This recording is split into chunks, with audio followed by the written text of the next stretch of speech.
It hadn't been 3 years since Muhammad had been appointed with being a prophet. Islam was spreading secretly and the numbers of Muslims were increasing. But now it was time that things came out into the open. A man climbed the hill of Safa and was shouting from the top, "People of Quraysh, come here. I have important news for you." The people of Mecca were surprised. Who was this man? Who was shouting? Was there a dangerous situation? Were they being threatened by an enemy tribe? Was there something important that they needed to know? They responded to the call quickly and they gathered in front of the hill of Safa. But what did they see? The person who was shouting was the Prophet Muhammad al-Amin. They were now even more surprised. What did he want? What news was he going to give them? They asked in curiosity. "Dear Muhammad, why have you asked us to come here? Is there something you have to say?" Our Prophet had something to say indeed. He had received the order from his Creator to openly tell everyone about your prophethood. 3 years was enough time to keep his prophethood a secret. It was now time to openly spread Islam. Everyone's attention was on our Prophet and they were all ears. Our Prophet asked, "Dear people of Mecca, if I said to you that there awaits an enemy behind these hills and that they're going to attack you in the morning, would you believe me?" They all replied, "Yes." This was because they had never seen the Prophet Muhammad al-Amin tell a lie. Then one of them said, "We know that you tell nothing but the truth. Up until now we have always seen honesty from you." Our Prophet then said, "Well then, listen to me carefully. I am inviting you all to say, La ilaha illallah. Allah is one and there is no other God. I am Allah's believer and prophet." Our Prophet had finished his speech and his biggest enemy, Abu Lahab, was among the crowd too. What had been said made him mad. He picked up a stone from the ground and threw it towards our Prophet. He shouted unpleasantly, "Did you gather us here for this?" No one apart from him objected to our Prophet's speech. They all then left whispering to each other. Our Prophet's biggest enemy, Abu Lahab, had now deserved holy pain and hatred. He was going to pay a big price for his hostility and hatred. Great Allah revealed the Surah Tibet. This surah described how Abu Lahab would burn in the fires of hell.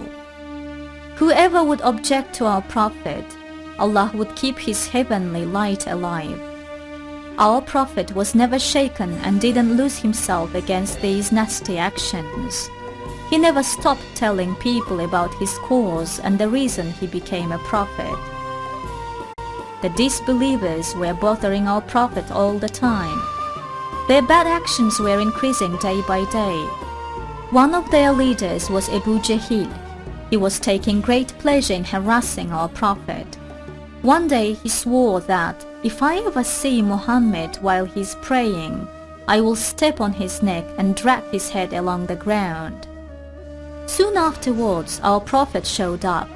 His uncle's son, Ibn Abbas, informed him of what Abu Jahl said. Our Prophet became very angry. He went to Al-Masjid Haram immediately. He read the Surah Alaq from beginning to end and then prayed. Those who were there said, "Hey, Abu Jahl, there's Muhammad." Abu Jahl started walking ahead, but then suddenly turned back. Those who were watching were surprised. They asked in curiosity, "What happened? Why did you turn back?" Abu Jahl was also surprised and said, "Didn't you see what I saw?" "No," they replied, "we didn't see anything." Abu Jahl started to panic and told them what he saw.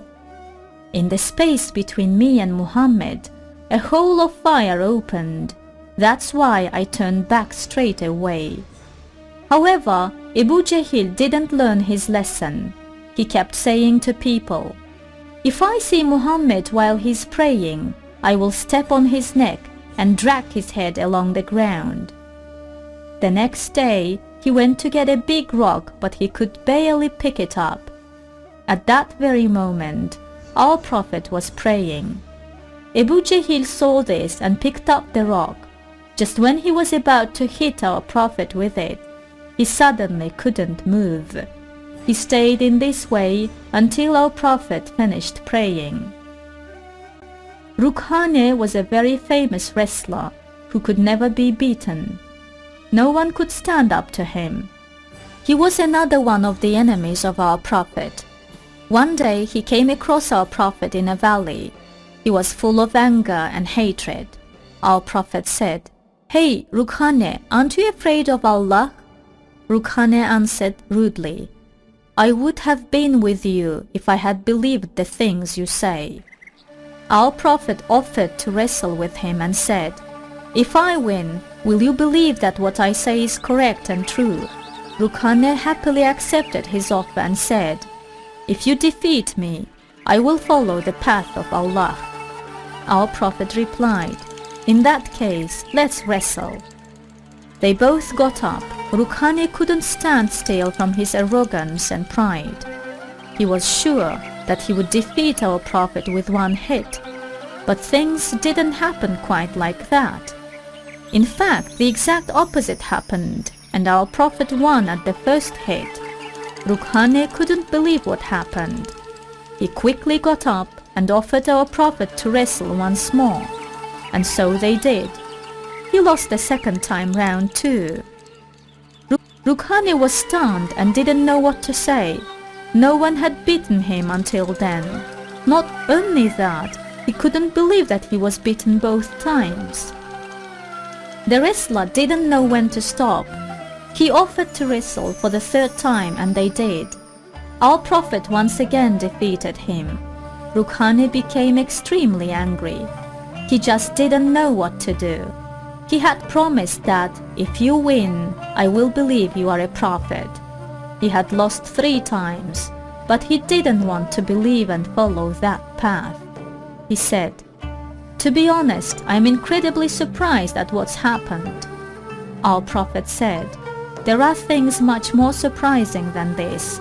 If I show you, will you be afraid of Allah and become a Muslim?" Rukane asked, "What is there to be surprised at?"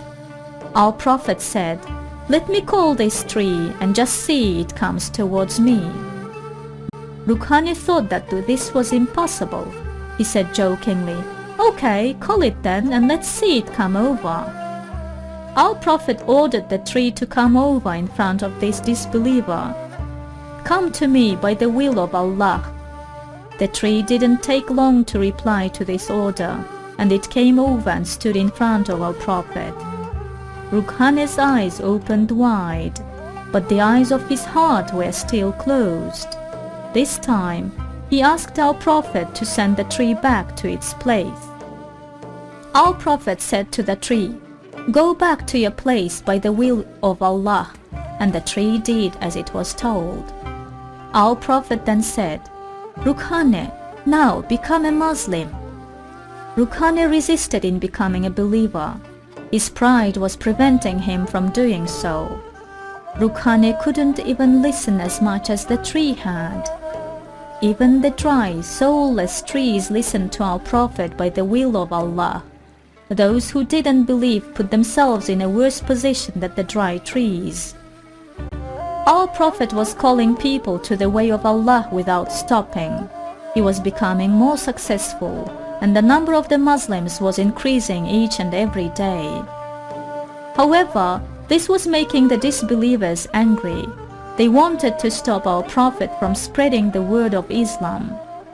They went to his uncle Abu Talib and said, "Dear Abu Talib, make your cousin stop what he is doing, or we will become both of your enemies for life." Abu Talib was stuck in the middle. On one side, there was a tribe threatening to kill him, and on the other side, there was his cousin whom he loved more than his own life. He thought for some time and then asked our Prophet to come and see him. He talked to him as if he was begging and said, "Dear son, my brother's son, have pity for yourself and for me. Stop saying things that my tribe is not fond of." Our prophet was in a very delicate and difficult situation. Was his uncle, who had always been by his side and helped him, leaving him? His sadness could be seen in his face. He thought about what would happen if his uncle left him. Will he be all alone? No, he had a great protector. The great Allah who sent him as a prophet would protect him. He turned to his uncle and said, "Dear uncle, you must know this. Even if I was given the sun in my right hand and the moon in my left, I still wouldn't turn my back on this religion and stop talking about it. Either will Allah make Islam reach perfection, or I die for it while doing this." Tears were falling from our prophet's holy eyes. He was worried that his uncle would leave him. But his uncle loved him dearly, more than his own life. He hugged his nephew and said, "My dear nephew, continue spreading the word of Islam. Tell people whatever you want. I promise that I will never let anyone harm you." Despite all of the dangers, our prophet continued to spread the word of Islam.